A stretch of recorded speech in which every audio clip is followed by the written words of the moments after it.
वक्फ म्हणजे काय माहिती आहे तुम्हाला? दान कानून याला अंतिम स्वरूप मिळालेले 2013 मध्ये. त्याच्यात 7 लोकांची कमिटी आहे. 7ही लोक मुसलमान असायला पाहिजे. एक MP असायला पाहिजे, एक MLA असायला पाहिजे, एक वकील असायला पाहिजे, तोही मुसलमान असायला पाहिजे, एक त्याचा सेक्रेटरी मुतवल्ली म्हणतात तोही मुसलमान असायला पाहिजे, एक कायदा पंडित असायला पाहिजे, तोही मुसलमान असायला पाहिजे, एक सर्वेअर असायला पाहिजे, तोही मुसलमान असायला पाहिजे. असं 7चे 7 लोक असणार आणि ते येणार असा हात करून दाखवणार, यांना नोटीस काढ. वक्फचा नोटीस निघणार का? ही प्रॉपर्टी आमची वक्फची आहे असं सांगितल्यानंतर तुमचे म्हणायला काय पुरावा?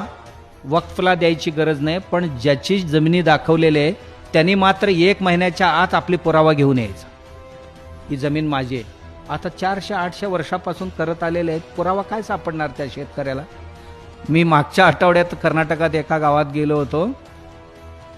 जवळजवळ 1200 एकर एका गावातच खलास. अक्षरशः रडत होते शेतकरी.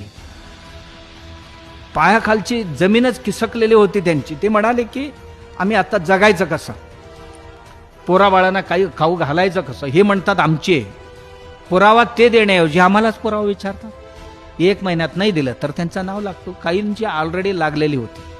आणखीन एक म्हणजे एकदा ही नाव लागलं की यांना कोणत्याही कोर्टात अपील करता येत नाही. त्या कायद्यात असं तरतूद केलेली आहे. ना सिव्हिल कोर्टात, ना हायकोर्टात, ना सुप्रीम कोर्टात कुठेही अपील करता येत नाही. फायनल त्यांच्या नावावर देणं आणि तिथनं निघून जाणं, असा एक कानून ह्या देशात आहे.